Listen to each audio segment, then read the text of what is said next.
Le soleil d'automne baignait les rues tranquilles de la banlieue parisienne d'une lumière dorée et tiède. En ce samedi après-midi, le quartier respirait le calme typique du week-end, ponctué par l'aboiement occasionnel d'un chien ou le rire lointain d'enfants qui jouaient. Au 28 rue des Acacias, la petite Sophie, âgée de seulement 7 ans, profitait de cette agréable journée pour jouer sur le trottoir devant sa maison. Avec ses cheveux châtains attachés en 2 tresses et vêtue d'une salopette en jean déjà tachée de craie, Sophie était absorbée dans son monde de dessins colorés. À ses côtés, allongé sur l'herbe fraîchement tondue du jardin, se trouvait Max, le fidèle labrador de la famille. Son pelage doré brillant au soleil, Max gardait un œil attentif sur sa petite compagne, ses oreilles bougeant occasionnellement pour capter les sons lointains. La mère de Sophie, Marie, observait la scène par la fenêtre du salon tout en finissant d'organiser quelques papiers de travail. En tant que pédiatre, elle avait toujours valorisé les moments en plein air pour le développement sain des enfants. Voir sa fille si heureuse et insouciante faisait naître un sourire sur ses lèvres. Thomas, le père de Sophie, était dans le jardin arrière, en train de faire quelques réparations à la clôture. Le son doux de ses coups de marteau résonnait dans l'air, se mêlant au bruit familier du quartier. C'était un après-midi comme tant d'autres, ou du moins c'est ce qu'il semblait. Sophie était complètement immergée dans son dessin, traçant soigneusement le contour d'une maison avec un grand cœur au centre. Son visage était plissé de concentration, la langue légèrement sortie, une habitude qu'elle avait lorsqu'elle était concentrée sur une tâche. Soudain, un grognement distant déchira l'air. Max leva immédiatement la tête, ses oreilles se dressant en alerte. Sophie, encore absorbée par son dessin, ne remarqua pas le changement soudain dans l'atmosphère. Le grognement devint plus fort, plus proche. C'est alors que Sophie leva enfin les yeux de son dessin. À quelques mètres de distance, un grand chien inconnu s'approchait lentement. Son pelage sombre était hérissé, les dents découvertes dans un grognement menaçant.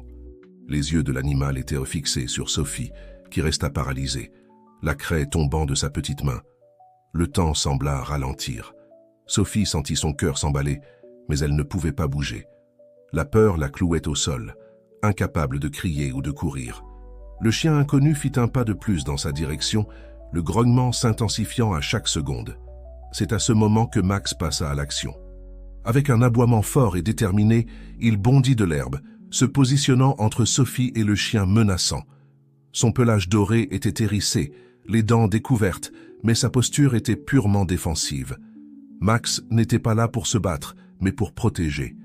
Le chien intrus hésita un moment, surpris par cette intervention soudaine.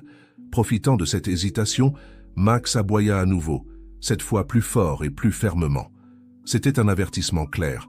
« Ne t'approche pas ». La scène qui suivit ne dura que quelques secondes, mais pour Sophie cela sembla une éternité. Le chien inconnu, réalisant qu'il n'aurait pas une proie facile, recula lentement.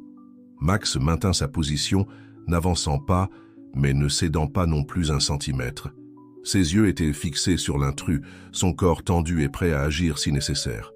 Finalement, avec un dernier grognement de frustration, le chien inconnu se retourna et s'enfuit en courant, disparaissant rapidement dans la rue.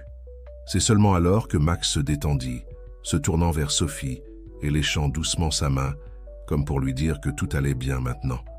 Le cri coincé dans la gorge de Sophie sortit enfin, non pas comme un cri de peur, mais comme un sanglot de soulagement.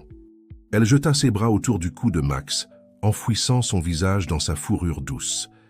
Attirés par le bruit, Marie et Thomas accoururent dehors, trouvant leur fille enlacée au chien, tremblant légèrement. Ils comprirent rapidement ce qui s'était passé. Marie s'agenouilla à côté de Sophie, l'enveloppant dans une étreinte serrée, tandis que Thomas examinait la rue, cherchant tout signe du chien intrus. « Tout va bien, mon amour », murmura Marie, caressant les cheveux de Sophie.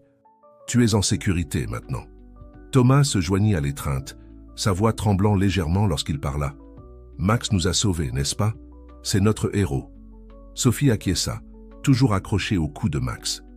Le labrador resta patient, comme s'il comprenait le besoin de réconfort de la fillette.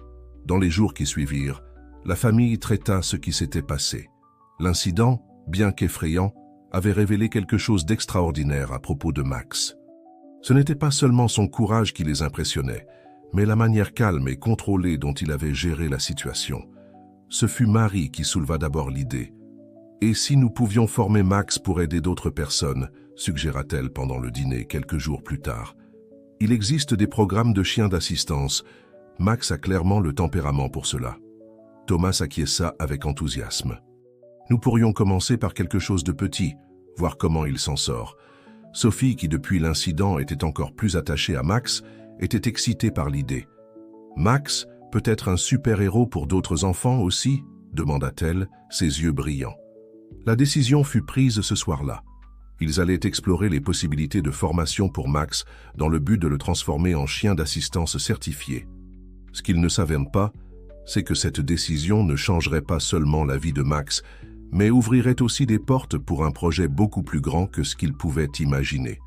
Alors que la famille discutait avec animation des plans futurs, Max se reposait au pied de la table, ses yeux se déplaçant d'un visage à l'autre, comme s'il comprenait que quelque chose d'important se passait. D'une certaine manière, il semblait savoir que sa vie était sur le point de changer et que de nouveaux défis et aventures l'attendaient. La nuit tomba sur la rue des Acacias, enveloppant la maison numéro 28 dans un manteau de quiétude. Mais à l'intérieur de cette maison, une nouvelle énergie pulsait.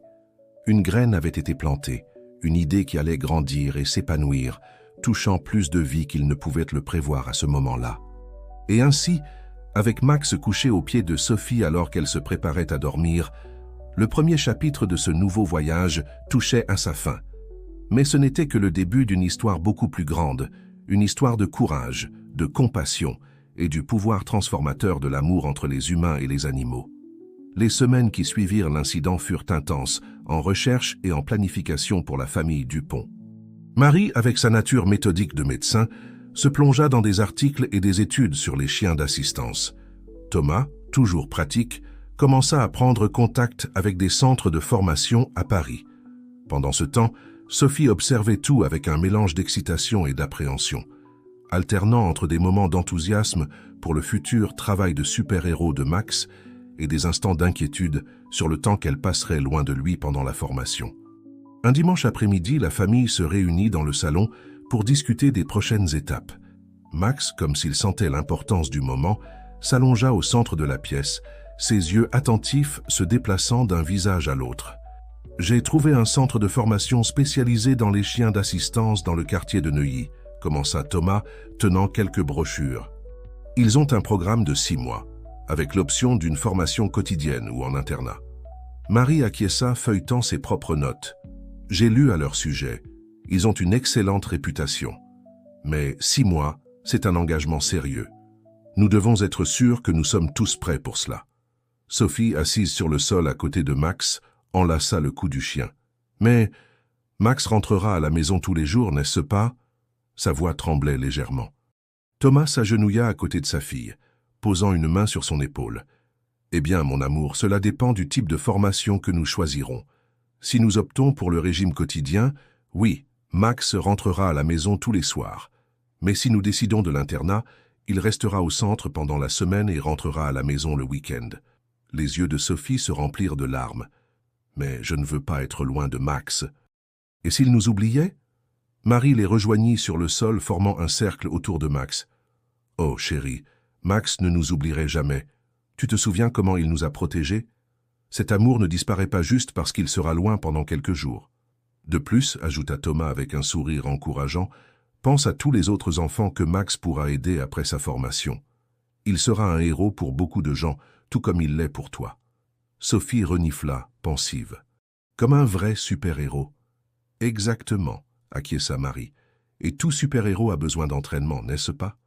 La fillette hocha lentement la tête, un petit sourire commençant à se former sur ses lèvres. « Je suppose que oui. Mais on pourra lui rendre visite au centre de formation ?»« Bien sûr, » assura Thomas. « En fait, pourquoi n'irions-nous pas tous visiter le centre demain? Comme ça, nous pourrons rencontrer les formateurs et voir à quoi ressemble l'endroit. » L'idée sembla animer Sophie, qui accepta avec enthousiasme. Le lendemain matin, la famille Dupont se dirigea vers le centre de formation Pat's Amis, situé dans une zone boisée de Neuilly.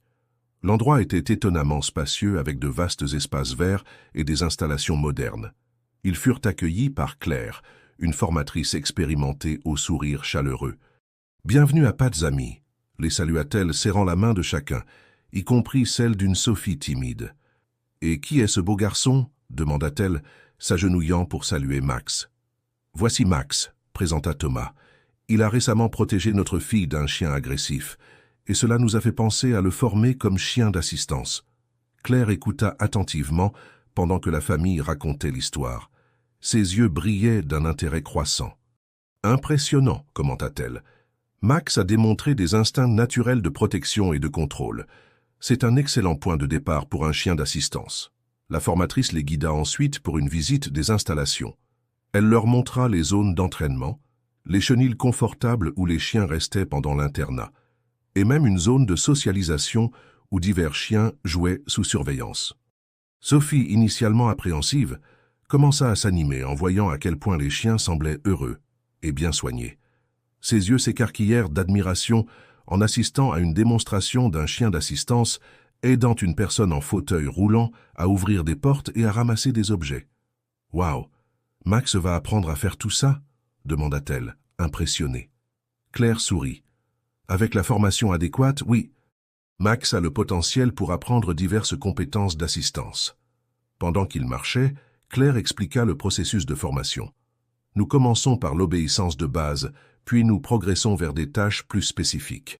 La formation comprend également une exposition à différents environnements et situations pour s'assurer que le chien reste calme et concentré dans toutes les circonstances. » Marie, toujours attentive aux détails médicaux, demanda « Et qu'en est-il de l'interaction avec les personnes malades ou handicapées? Comment préparez-vous les chiens à cela ?» « Excellente question, » répondit Claire. « Nous avons des partenariats avec des hôpitaux et des centres de réadaptation. Les chiens en formation avancée font des visites régulières, s'habituant aux équipements médicaux, aux fauteuils roulants et aux différents types de handicap. » Thomas, impressionné par tout ce qu'il voyait, demanda « Et combien de temps faut-il pour qu'un chien soit complètement formé ?»« Notre programme standard est de 6 mois, » expliqua Claire. « Mais chaque chien est unique. Certains peuvent avoir besoin d'un peu plus de temps, d'autres moins. L'important est qu'à la fin de la formation, le chien soit complètement préparé pour sa fonction d'assistance. » À la fin de la visite, la famille se réunit pour discuter de leurs impressions. Sophie, bien qu'encore un peu hésitante à l'idée d'être loin de Max, était visiblement plus animée par l'idée. « Il semble prendre très bien soin des chiens ici », commenta-t-elle, regardant ses parents. Marie et Thomas échangèrent des regards. Il était clair qu'ils étaient tous deux impressionnés par le centre et son approche professionnelle. « Qu'en penses-tu, Max ?» demanda Thomas, en caressant la tête du labrador. « Es-tu prêt pour une nouvelle aventure ?» Comme s'il comprenait la question, Max aboya joyeusement, remuant vigoureusement la queue. La décision fut prise sur place.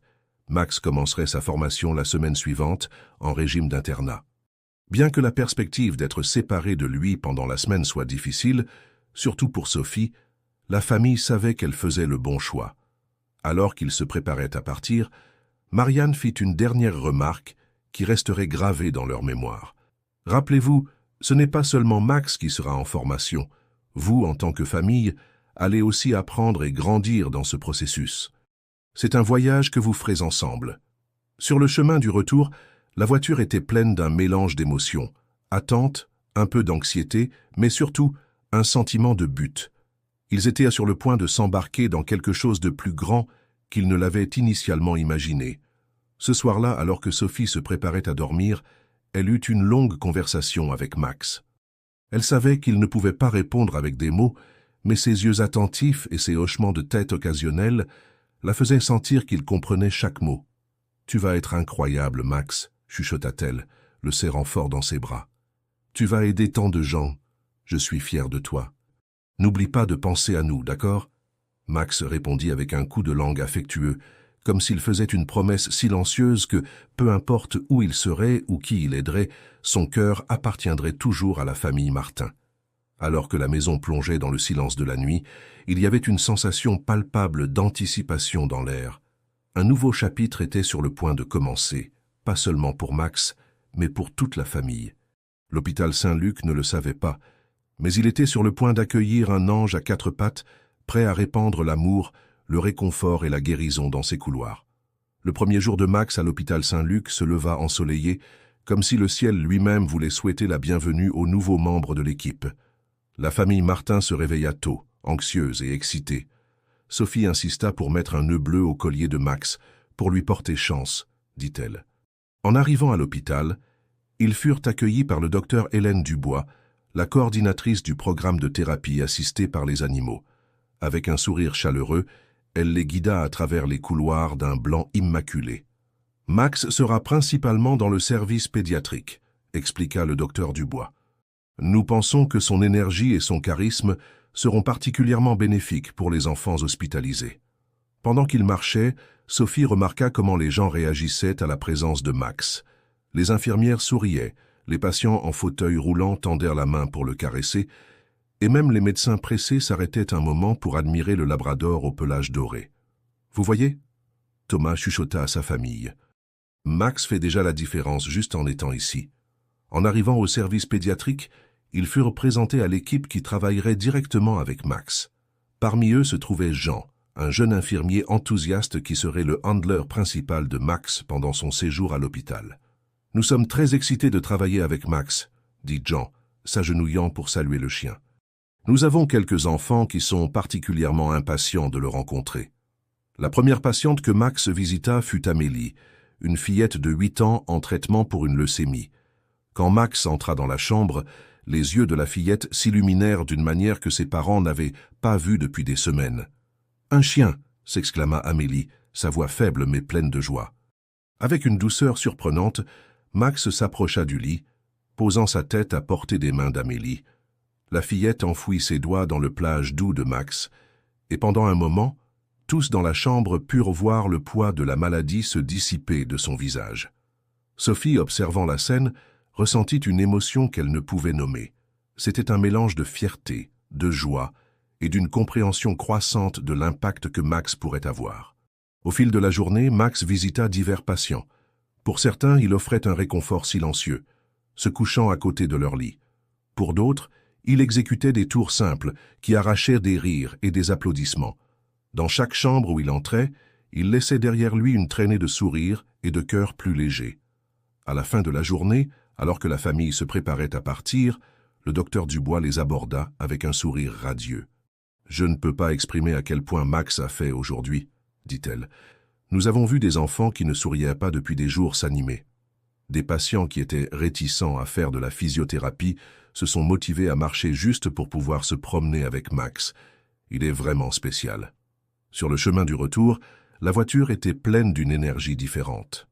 Ce n'était plus l'anxiété ou l'appréhension des jours précédents, mais un sentiment de but et d'accomplissement. « Maman, » dit soudainement Sophie, brisant le silence, « je pense que quand je serai grande, je veux travailler dans un hôpital, pas seulement comme médecin, mais en faisant quelque chose qui implique aussi des animaux, comme le docteur Dubois. » Marie sourit dans le rétroviseur. « Ce serait merveilleux, ma chérie. Tu as vu comment les animaux peuvent faire la différence dans la vie des gens. » Les semaines suivantes établirent une nouvelle routine pour la famille Martin. Les visites à l'hôpital le mercredi devinrent le point culminant de la semaine. Sophie, en particulier, se mit à attendre ces jours avec impatience, non seulement pour voir Max, mais aussi pour interagir avec les patients et le personnel médical. Un jour, lors d'une de leurs visites, Sophie rencontra Mathieu, un garçon de 10 ans qui était à l'hôpital pour une série d'opérations correctrices. Mathieu était timide et réticent à interagir avec les gens, mais il s'ouvrit immédiatement avec Max. « Il t'aime bien », dit Sophie, observant comment Max reposait doucement sa tête sur les genoux de Mathieu. Mathieu sourit timidement. « Je l'aime bien aussi. Il ne me regarde pas comme si j'étais différent. » Ces mots touchèrent profondément Sophie. Elle commençait à comprendre que le travail de Max allait bien au-delà de simplement faire des tours ou offrir des caresses. Il aidait les gens à se sentir acceptés et aimés, quelles que soient leurs conditions. Pendant ce temps, à la maison, l'absence de Max pendant la semaine se faisait toujours sentir, mais d'une manière différente. La famille commençait à voir cette séparation non pas comme un sacrifice, mais comme une opportunité de croissance et d'impact positif. Thomas, inspiré par le travail de Max, commença à faire du bénévolat les week-ends dans un refuge pour animaux local. Marie, quant à elle, lança un groupe de soutien pour les parents d'enfants hospitalisés, utilisant son expérience de pédiatre et les leçons apprises grâce au programme de Max. Un soir, pendant le dîner, Thomas fit une annonce surprenante. « J'ai réfléchi, commença-t-il, et je pense que nous devrions envisager d'adopter un autre chien. La famille le regarda, surprise. Pas pour remplacer Max, bien sûr, continua-t-il rapidement, mais pour être un compagnon à la maison, surtout pour Sophie. Et qui sait, à l'avenir, ce chien pourrait aussi être formé pour aider d'autres personnes. L'idée fut accueillie avec enthousiasme, surtout par Sophie. La perspective d'avoir un autre chien à la maison, un qui pourrait être son compagnon constant pendant que Max était à l'hôpital, l'anima énormément. À l'hôpital, Max continuait de surprendre tout le monde par son intuition et son dévouement. Il y eut un jour particulièrement marquant où il alerta l'équipe médicale d'un changement dans l'état d'un patient avant même que les moniteurs ne détectent quoi que ce soit. C'était avec Lucas, un petit garçon de 5 ans qui se remettait d'une opération cardiaque. Max, qui visitait la chambre, devint soudainement agité, aboyant et tirant Jean vers le lit de Lucas. Quelques secondes plus tard, les moniteurs commencèrent à sonner, indiquant une chute de la saturation en oxygène du garçon.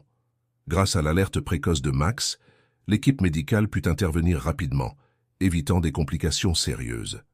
Cet incident ne solidifia pas seulement l'importance du programme de thérapie assistée par les animaux, mais montra aussi que Max avait développé des compétences qui allaient au-delà de la formation standard.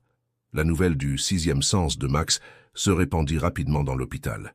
Bientôt, d'autres services commencèrent à demander ses visites. Soudain, Max ne travaillait plus seulement dans le service pédiatrique, mais visitait aussi des patients en oncologie, en rééducation et même en soins intensifs. Avec la demande croissante pour Max, le docteur Dubois aborda la famille Martin avec une proposition.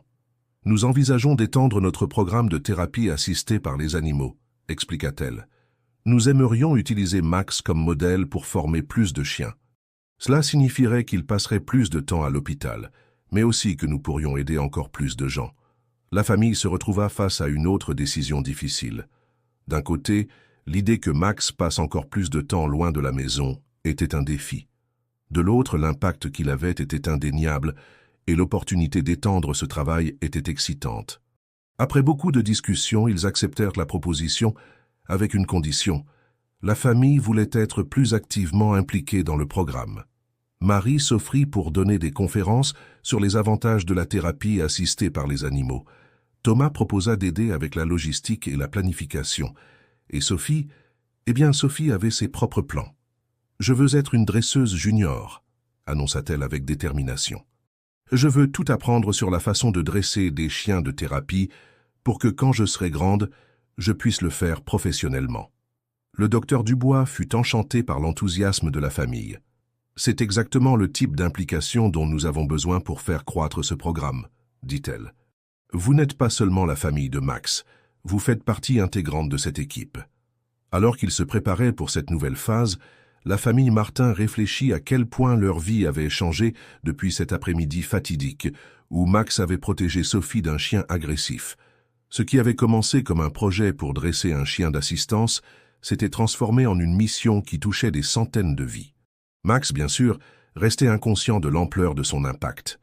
Pour lui, chaque jour était simplement une opportunité de faire ce qu'il aimait le plus, être aux côtés des gens, offrant réconfort, joie et parfois même sauvant des vies. Alors que le soleil se couchait sur l'hôpital Saint-Luc, projetant une lueur dorée à travers les fenêtres, Max se reposait au poste des infirmières, sa tête doucement posée sur les genoux d'une infirmière épuisée. Dans les chambres le long du couloir, les patients dormaient un peu plus paisiblement, leur cœur un peu plus léger, grâce à la visite d'un ange à 4 pattes. Et à la maison, la famille Martin se préparait à dormir, leur cœur rempli de buts et leurs rêves peuplés d'un avenir brillant. Un avenir où l'amour d'un chien pourrait véritablement changer le monde. Le programme de thérapie assistée par les animaux de l'hôpital Saint-Luc était sur le point d'entrer dans une nouvelle ère. Avec Max comme son ambassadeur canin vedette, le docteur Dubois et son équipe étaient prêts à étendre leurs efforts, apportant espoir et guérison à encore plus de patients. La famille Martin, maintenant profondément impliquée dans le programme, faisait face à de nouveaux défis et opportunités. Marie partageait son temps entre la clinique pédiatrique et les conférences sur les avantages de la thérapie, assistée par les animaux. Ces présentations, remplies d'histoires émouvantes et de données scientifiques, attirèrent de plus en plus l'attention de la communauté médicale. Thomas, avec son expérience en gestion, devint un élément clé dans la logistique du programme en expansion. Il coordonnait les bénévoles, organisait les horaires et aidait même à lever des fonds pour le projet. Mais c'était Sophie qui subissait l'une des transformations les plus remarquables. À 11 ans, elle était devenue la plus jeune dresseuse junior du programme. Sous la tutelle attentive de Jean et d'autres dresseurs expérimentés, Sophie apprenait rapidement les nuances du dressage des chiens de thérapie. Un samedi après-midi, alors qu'elle travaillait avec un jeune Golden Retriever nommé Luna, Sophie eut un moment d'épiphanie. « Tu sais, Luna, dit-elle, caressant la tête de la chienne, ce n'est pas seulement une question d'enseigner des tours. Il s'agit de créer une connexion, un partenariat. Toi et moi, nous allons aider les gens ensemble. » Jean, observant de près, ne put s'empêcher de sourire. « Tu as un don naturel pour cela, Louise, » commenta-t-il. C'est rare de voir quelqu'un d'aussi jeune comprendre si bien l'essence de ce travail. Le programme se développait rapidement. Ce qui avait commencé avec Max incluait maintenant une équipe de 10 chiens, chacun avec ses propres spécialités et personnalités uniques. Il y avait Belle, une minuscule caniche qui était parfaite pour visiter les patients à mobilité réduite. Thor, un Saint-Bernard doux, apportait du réconfort aux patients en soins palliatifs. Et Luna, la nouvelle protégée de Louise, montrait un talent particulier pour calmer les enfants pendant les procédures médicales effrayantes. Avec la croissance venaient de nouveaux défis. La demande de visite de chiens de thérapie dépassait de loin la capacité de l'équipe actuelle. Le docteur Hélène et Charles passaient de longues heures à discuter de la façon d'étendre le programme de manière durable sans compromettre la qualité des soins. C'est au cours d'une de ces discussions qu'une idée novatrice surgit. « Et si nous élargissions au-delà de l'hôpital ?» suggéra Charles. « Nous pourrions emmener les chiens dans les écoles, les maisons de retraite, les centres de réadaptation. » Les yeux du docteur Hélène s'illuminèrent à cette possibilité. « Charles, c'est brillant. Nous pourrions créer un réseau de thérapie assisté par l'animal dans toute la ville. » L'idée prit rapidement de l'ampleur. Bientôt, il développait un plan pour créer le projet Pattes qui guérissent, une initiative qui apporterait les bénéfices de la thérapie assistée par l'animal au-delà des murs de l'hôpital. Pendant ce temps, Max continuait son travail à l'hôpital, non seulement en tant que thérapeute, mais aussi comme mentor pour les nouveaux chiens du programme. C'était fascinant de voir comment il guidait doucement les chiens plus jeunes, leur montrant comment se comporter dans différentes situations hospitalières. Un jour, lors d'une visite au service d'oncologie pédiatrique, Max et Louise rencontrèrent Anne, une fillette de 9 ans luttant contre un cancer agressif. Anne était au milieu d'un traitement de chimiothérapie particulièrement difficile et s'était repliée sur elle-même, refusant de parler ou d'interagir avec l'équipe médicale. Lorsque Max entra dans la chambre, quelque chose changea. Anne, qui était recroquevillée dans son lit, leva lentement les yeux. Max s'approcha prudemment, posant doucement sa tête sur le bord du lit. Pendant plusieurs minutes, rien ne se passa. Puis, lentement, Anne tendit la main et toucha le pelage doux de Max. Un petit sourire, le premier depuis des semaines, apparut sur ses lèvres. Louise, observant la scène, sentit des larmes lui monter aux yeux. Elle s'approcha du lit, parlant doucement. « Salut Anne, c'est Max, il adore se faire de nouveaux amis. » Anne regarda Louise, puis de nouveau Max. « Il est beau, » chuchota-t-elle, sa voix rauque d'avoir été si longtemps inutilisée. Dans les jours qui suivirent, Anne commença à attendre avec impatience les visites de Max et Louise. Lentement, elle commença à s'ouvrir, d'abord à Max, puis à Louise, et finalement à son équipe médicale. La transformation d'Anne ne passa pas inaperçue. Le docteur Hélène l'utilisa comme étude de cas, lors d'une importante conférence médicale, soulignant le pouvoir de la thérapie assistée par l'animal dans des cas pédiatriques complexes. Le succès du programme à l'hôpital Saint-Luc et l'histoire inspirante d'Anne attirèrent l'attention des médias locaux.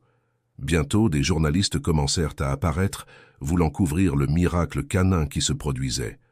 Au début, la famille Martin était un peu mal à l'aise avec toute cette attention. Mais Rachel y vit une opportunité de diffuser le message sur les bienfaits de la thérapie, assistée par l'animal à un public plus large. Un matin, la famille fut invitée pour une interview en direct dans une émission matinale populaire. Louise était nerveuse, mais déterminée à partager sa passion pour le travail qu'elle faisait. Pendant l'interview, le présentateur demanda à Louise ce qui la motivait à s'impliquer si profondément dans le programme, malgré son jeune âge. Louise prit une profonde inspiration et répondit « Vous savez, quand je vois Max ou Luna entrer dans une chambre d'hôpital et que je vois le visage d'un patient s'illuminer, je comprends que nous faisons plus que simplement égayer la journée de quelqu'un. Nous donnons de l'espoir. Nous montrons qu'il y a de la bonté et de l'amour dans le monde, même dans les moments les plus difficiles. Et si je peux faire partie de cela, même si ce n'est qu'un tout petit peu, alors je sens que je fais quelque chose de vraiment important. » Ces paroles touchèrent profondément le public. Dans les semaines qui suivirent, le programme fut inondé d'offres d'aide, de bénévoles voulant rejoindre le projet à des entreprises offrant un soutien financier. Avec ce nouvel élan, le projet PATS qui guérissent décolla. En quelques mois, des équipes de chiens de thérapie formées visitaient des écoles pour enfants ayant des besoins spéciaux, des centres de réadaptation pour anciens combattants et des maisons de retraite pour personnes âgées dans toute la ville. La famille Martin se retrouva au centre d'une révolution douce. Ce qui avait commencé comme le voyage d'un chien s'était transformé en un mouvement qui changeait des vies dans toute la communauté. Max, bien sûr, restait inconscient de sa célébrité croissante. Pour lui, chaque jour était une nouvelle opportunité de faire ce qu'il aimait le plus, être aux côtés des gens, offrant un réconfort inconditionnel. Un soir, alors que la famille se réunissait pour le dîner, Rachel regarda autour de la table et sourit. « Vous vous rendez compte à quel point nos vies ont changé ces derniers mois ?» demanda-t-elle. Charles acquiesça, ses yeux brillants de fierté. « C'est incroyable de penser que tout cela a commencé lorsque Max a protégé Louise ce jour-là. » Louise, qui caressait Max sous la table, ajouta pensivement « Tu sais, je pense que Max ne m'a pas seulement protégé ce jour-là. Il nous a montré un chemin, un but. » La famille réfléchit à ces paroles, reconnaissant la profonde vérité qu'elles contenaient. Ce qui avait commencé comme un acte de protection s'était transformé en une mission de guérison et d'espoir qui touchait d'innombrables vies.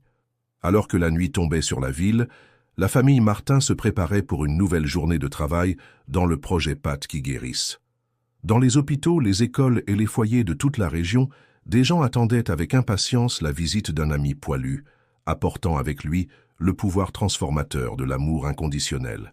Et au centre de tout cela se trouvait Max, le labrador doré qui avait montré à une famille et à toute une communauté l'incroyable impact qu'un cœur rempli d'amour peut avoir sur le monde. Le projet PATS qui guérissent était devenu un phénomène. Ce qui avait commencé comme une initiative locale à l'hôpital Saint-Luc s'étendait maintenant à toute la ville de Paris, touchant des vies de manière que personne n'aurait pu prévoir. La famille Martin, autrefois une unité familiale ordinaire, se trouvait maintenant à l'épicentre d'une révolution compatissante.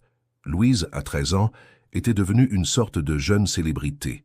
Sa passion pour le travail avec les chiens de thérapie et sa capacité naturelle à se connecter avec des personnes de tous âges avaient fait d'elle le jeune visage du projet. Les écoles l'invitaient à donner des conférences, inspirant d'autres jeunes à s'impliquer dans le bénévolat. Lors d'une de ces conférences, Louise rencontra Marie, une fille de 14 ans qui utilisait un fauteuil roulant en raison d'une lésion de la moelle épinière. Marie était fascinée par le travail de Louise et Max. « Comment puis-je m'impliquer ?» demanda Marie après la conférence, ses yeux brillants d'enthousiasme. « J'ai toujours aimé les animaux, mais je pensais que ma condition m'empêcherait de travailler avec eux. » Louise sourit, une idée se formant dans son esprit. « Et si nous créions un programme spécial pour les dresseurs à mobilité réduite ? Je suis sûr qu'il y a de nombreuses façons pour toi de pouvoir aider. » Cette conversation a conduit à une nouvelle initiative au sein du projet, PATS pour tous. Ce sous-programme se concentrait sur l'inclusion de personnes handicapées dans la formation et la gestion des chiens de thérapie, prouvant que la compassion et le désir d'aider ne connaissent pas de limites physiques. Pendant ce temps, Rachel voyait sa carrière prendre une tournure inattendue. Ses recherches sur les effets thérapeutiques des animaux dans les environnements médicaux gagnaient une reconnaissance nationale. Elle fut invitée à diriger une étude pionnière sur l'impact de la thérapie assistée par l'animal sur la récupération des patients post-chirurgicaux. « C'est incroyable », commenta Rachel lors d'un dîner en famille. « J'ai commencé ma carrière en voulant guérir les corps, et maintenant je découvre comment guérir les âmes aussi. » Charles, quant à lui, faisait face au défi de la gestion d'un projet en rapide expansion. La demande pour le projet PATS qui guérissent croissait de façon exponentielle, et il se retrouvait à équilibrer les besoins des bénévoles, des partenaires institutionnels et, bien sûr, des chiens eux-mêmes. Parfois, je me demande si nous ne grandissons pas trop vite, confessa Charles un soir, se massant les tempes. Je veux aider tout le monde, mais nous devons aussi nous assurer que nous prenons bien soin de notre équipe, humaine et canine. Ce fut Max qui, par inadvertance, offrit une solution à ce dilemme. Lors d'une visite de routine à l'hôpital, Max commença à agir de manière étrange, près de l'un des nouveaux chiens de thérapie, un jeune labradoodle nommé Buddy. Max semblait agité, attirant constamment l'attention des dresseurs sur Buddy. Après une observation plus attentive, ils découvrirent que Buddy montrait des signes subtils de stress, des signes que seul l'œil expérimenté de Max avait remarqués. Cela conduisit à une réévaluation complète des protocoles de bien-être animal du projet. « Max nous a enseigné une leçon précieuse », dit Charles lors de la réunion d'équipe suivante. « Nous ne pouvons pas nous laisser emporter par l'enthousiasme au point de négliger le bien-être de nos partenaires à quatre pattes. Ils sont le cœur de ce projet. » Cette expérience a conduit à la création d'un nouveau système de surveillance du bien-être des chiens, avec des périodes de repos obligatoires et des évaluations régulières du stress. Le programme de retraite digne a également été établi, garantissant que les chiens plus âgés puissent prendre leur retraite confortablement dans des foyers aimants. Alors que le projet grandissait, son impact sur la communauté grandissait également. Les histoires de transformation et de guérison se multipliaient. Il y avait Monsieur Jean, un homme âgé dans une maison de retraite qui n'avait pas parlé depuis des mois après un accident vasculaire cérébral, mais qui a commencé à former des mots à nouveau pendant les visites de Luna. Ou la petite Sophie, une fillette autiste qui, grâce à ses interactions avec Max, a commencé à développer des compétences sociales que ses thérapeutes croyaient impossibles. Le succès du projet Pattes qui guérissent n'est pas passé inaperçu auprès des autorités. Un jour, la famille Martin reçut un appel téléphonique surprenant. Le maire de Paris voulait les rencontrer. Lors de la réunion dans le bureau du maire, Louise, nerveuse mais déterminée, présenta une proposition ambitieuse. Faire de Paris la première ville amie des animaux de thérapie de France. Imaginez une ville où les chiens de thérapie sont les bienvenus dans tous les hôpitaux, les écoles et les institutions publiques, expliqua Louise, sa voix gagnant en confiance au fur et à mesure qu'elle parlait. Où le pouvoir guérisseur des animaux est reconnu et intégré dans nos services de santé et de bien-être social. Le maire écouta attentivement, visiblement impressionné par la passion et la vision de la jeune fille. « C'est une idée fascinante, dit-il. Cela va demander beaucoup de travail et beaucoup de changements, mais je crois que cela pourrait apporter des bénéfices incommensurables à notre ville. » Dans les semaines qui suivirent, la famille Martin se retrouva impliquée dans des réunions avec des conseillers municipaux, des secrétaires municipaux et des leaders communautaires. Le projet Pattes qui guérissent était sur le point de devenir une politique publique. Alors que l'excitation autour du projet grandissait, la famille Martin s'assura de garder les pieds sur terre. Ils savaient que le véritable impact de leur travail ne résidait pas dans les projecteurs ou les gros titres, mais dans les moments tranquilles de connexion entre les humains et les animaux. Un après-midi, Louise était à l'hôpital avec Max, rendant visite à Anne, la fillette qu'ils avaient rencontrée des mois auparavant pendant son traitement contre le cancer. Anne passait une journée particulièrement difficile, luttant contre les effets secondaires d'un nouveau médicament. Max, sentant l'inconfort d'Anne, monta doucement sur le lit et se blottit à côté d'elle. Anne entoura le cou de Max de ses bras, enfouissant son visage dans sa fourrure douce. « Merci d'être là, murmura Anne. Vous me redonnez de la force. » Louise, observant la scène, sentit des larmes lui monter aux yeux. À ce moment-là, tous les défis, toutes les nuits sans sommeil, tout le dur labeur en valèrent la peine. C'était le véritable cœur du projet Pattes qui guérissent, pas les politiques ou les programmes, mais ces moments de connexion pure et de guérison. Tandis que le soleil se couchait sur Paris, projetant une lueur dorée à travers les fenêtres de l'hôpital, Louise réfléchit au parcours incroyable que sa famille avait entrepris. D'un simple acte de protection de Max, ils avaient créé quelque chose qui changeait leur ville et inspirait des gens dans tout le pays. Et pourtant, au cœur de tout cela, se trouvait l'amour simple et pur entre les humains et les animaux. Un amour qui guérissait, qui inspirait, qui transformait. Un amour qui, Louise le savait, continuerait à créer des vagues de changements pour de nombreuses années à venir. Ce soir-là, alors que la famille Martin se réunissait pour le dîner, Il y avait un sentiment de gratitude et de but dans l'air. Ils s'étaient embarqués dans un voyage pour dresser un chien, et dans le processus, ils avaient redécouvert une mission de vie. Max, inconscient des grands changements qu'il avait inspirés, se reposait content aux pieds de Louise. Pour lui, chaque jour était simplement une nouvelle opportunité de faire ce qu'il aimait le plus, être aux côtés des gens, offrant un amour inconditionnel et une guérison silencieuse. Et ainsi, tandis que la ville au dehors se préparait à une nouvelle ère de compassion et de guérison, la famille Martin se préparait pour une autre journée de travail dans le projet Pat qui guérisse.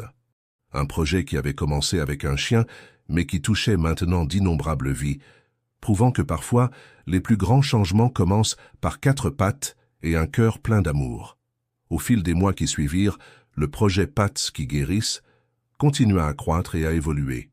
La vision de Louise d'une ville amie des animaux de thérapie commença à prendre forme, avec le soutien enthousiaste du maire et du conseil municipal de Paris. Des réglementations furent mises en place pour faciliter l'accès des chiens de thérapie aux hôpitaux, aux écoles et aux établissements publics. Des formations spéciales furent organisées pour le personnel de ces institutions, leur enseignant comment interagir efficacement avec les chiens de thérapie et leurs handlers. Marie, forte de ses recherches sur les effets thérapeutiques des animaux en milieu médical, fut invitée à présenter ses résultats lors d'une conférence internationale sur la médecine intégrative. Son travail suscita un vif intérêt et ouvrit la voie à de nouvelles collaborations avec des chercheurs du monde entier. Thomas, quant à lui, jonglait habilement avec les défis croissants de la gestion du projet. Il mit en place des systèmes innovants pour assurer le bien-être des chiens et des bénévoles, tout en étendant la portée du programme. Le programme de retraite digne, qu'il avait initié pour les chiens plus âgés, devint un modèle pour d'autres organisations similaires à travers l'Europe. Louise, maintenant âgée de 15 ans, était devenue une véritable ambassadrice du projet. Elle était régulièrement invitée à parler dans des écoles, des conférences et même à la télévision nationale. Son charisme naturel et sa passion pour le travail avec les animaux inspiraient de nombreux jeunes à s'impliquer dans le bénévolat et l'action communautaire. Un jour, Louise reçut une invitation qui allait changer le cours du projet. L'Organisation mondiale de la santé, OMS, organisait un sommet sur les thérapies complémentaires en santé et il voulait que Louise et Max fassent une présentation sur le projet Pat qui guérisse. La famille Martin était à la fois excitée et nerveuse face à cette opportunité. C'était une chance de partager leur travail avec un public international et potentiellement d'influencer les politiques de santé à l'échelle mondiale. Pendant des semaines, Louise travailla dur pour préparer sa présentation avec l'aide de ses parents et de l'équipe du projet. Elle voulait s'assurer de capturer non seulement les résultats tangibles du programme, mais aussi l'essence même de la connexion entre les humains et les animaux qui rendait le projet si spécial. Le jour de la présentation arriva. Louise, vêtue d'un tailleur élégant mais confortable, se tenait sur la scène du grand auditorium de l'OMS à Genève, Max fidèlement assis à ses côtés. Face à elle se trouvait un public de médecins, chercheurs et décideurs politiques du monde entier. Louise prit une profonde inspiration et commença. « Il y a 4 ans, Max m'a sauvé d'un chien agressif. Aujourd'hui, il sauve des vies chaque jour, d'une manière que nous n'aurions jamais pu imaginer. » Pendant l'heure qui suivit, Louise captiva son auditoire avec l'histoire du projet Pat qui guérisse. Elle partagea des données sur l'amélioration des résultats médicaux, des témoignages émouvants de patients et de familles, et des aperçus des dernières recherches sur les bénéfices neurologiques et physiologiques de l'interaction avec les animaux. Mais ce qui toucha vraiment le public, ce fut la démonstration en direct. Louise invita sur scène Marianne, une jeune fille atteinte du syndrome de Down qui avait participé au programme. Avec douceur et patience, Max guida Marianne à travers une série d'exercices conçus pour améliorer sa coordination et sa confiance en soi. Le visage rayonnant de Marianne et le lien évident entre elle et Max en disaient plus que n'importe quel graphique ou statistique. Il y avait à peine un œil sec dans la salle lorsque Marianne, surmontant sa timidité, prit le micro et dit simplement « Max est mon meilleur ami. Il me fait sentir que je peux tout faire. » À la fin de la présentation, la salle éclata en applaudissements. Les questions fusèrent, les cartes de visite furent échangées et il était clair que le projet Pat qui guérisse avait fait une impression durable. Dans les jours qui suivirent le sommet, Les retombées furent immédiates. Des représentants de pays du monde entier contactèrent la famille Martin, désireux d'apprendre comment ils pouvaient mettre en place des programmes similaires chez eux. Des offres de financement et de partenariat affluèrent. De retour à Paris, la famille Martin se réunit pour discuter de la suite. Ils étaient face à une opportunité incroyable, mais aussi à un défi de taille. Comment faire croître le projet à l'échelle internationale tout en préservant son cœur et son âme? Nous ne pouvons pas simplement copier-coller notre modèle partout, dit Thomas pensif. Chaque culture, chaque système de santé est différent. Marie acquiesça. Nous devons créer une sorte de cadre flexible, quelque chose qui puisse être adapté aux besoins locaux, tout en maintenant les principes fondamentaux du projet. Louise, qui avait écouté attentivement, ajouta « Et nous devons nous assurer que le bien-être des animaux reste au cœur de tout ce que nous faisons. Peu importe à quel point nous grandissons, nous ne pouvons jamais oublier que ce sont les chiens comme Max qui rendent tout cela possible. » Max, comme s'il comprenait qu'on parlait de lui, leva la tête et regarda chaque membre de la famille tour à tour, ses yeux bruns emplis d'amour et de confiance. C'est alors que l'idée germa. Il créerait la Fondation Pats qui guérissent, une organisation internationale dédiée à la promotion et au soutien de la thérapie assistée par les animaux dans le monde entier. La Fondation fournirait des ressources, des formations et du soutien aux organisations locales souhaitant mettre en place leur propre programme. Les semaines et les mois qui suivirent furent un tourbillon d'activités. La famille Martin travaillait sans relâche pour mettre en place la structure de la nouvelle fondation, tout en continuant à gérer le projet original à Paris. Louise, malgré son jeune âge, fut nommée ambassadrice mondiale de la fondation. Son authenticité et sa passion en faisèrent la porte-parole idéale pour cette cause qui lui tenait tant à cœur. Marie dirigea la création d'un comité consultatif scientifique international rassemblant des experts en médecine, en comportement animal et en santé publique pour guider le développement des programmes de la Fondation. Thomas se concentra sur la création de partenariats stratégiques avec des organisations de santé, des gouvernements et des entreprises du monde entier, assurant une base solide pour l'expansion de la Fondation. Un an après le sommet de l'OMS, la Fondation Pats qui guérissent était officiellement lancée lors d'une cérémonie émouvante à Paris. Des représentants de plus de 50 pays étaient présents, ainsi que des dizaines de chiens de thérapie et leurs handlers. Lors de son discours d'ouverture, Louise, maintenant âgée de 16 ans, regarda la foule diverse rassemblée devant elle et sentit une vague d'émotion la submerger. « Il y a 5 ans, Max m'a sauvé d'un danger immédiat, » commença-t-elle, sa voix légèrement tremblante. « Mais ce jour-là, il a fait beaucoup plus que cela. Il nous a montré un chemin vers quelque chose de plus grand que nous-mêmes. Il nous a montré le pouvoir de l'amour inconditionnel, de la compassion et de la connexion. » Elle fit une pause, caressant doucement la tête de Max à ses côtés. « Aujourd'hui, nous sommes ici pour étendre ce pouvoir au monde entier, pour apporter de l'espoir, du réconfort et de la guérison à ceux qui en ont le plus besoin, et pour rappeler à chacun d'entre nous la force extraordinaire du lien entre les humains et les animaux. » Alors que les applaudissements résonnèrent dans la salle, Louise regarda sa famille. Les yeux de Marie brillaient de fierté. Thomas souriait largement, et Max la regardait avec cette expression de loyauté et d'amour qui n'avait jamais changé depuis ce premier jour sur le trottoir de la rue des Acacias. La famille Martin savait que ce n'était que le début d'un nouveau chapitre. Il y aurait des défis à relever, des obstacles à surmonter. Mais ils savaient aussi qu'ensemble, avec l'amour et la détermination qui les avaient amenés jusque-là, ils pouvaient accomplir des miracles.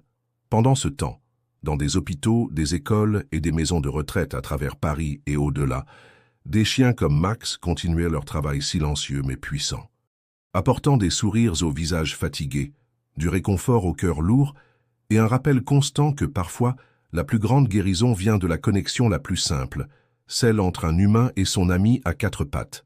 Et ainsi, l'histoire qui avait commencé avec un acte de bravoure d'un labrador doré sur un trottoir parisien continuait à se dérouler, touchant de plus en plus de vie chaque jour. Une histoire de courage, de compassion et du pouvoir transformateur de l'amour, qu'il vienne sur 2 jambes ou 4 pattes.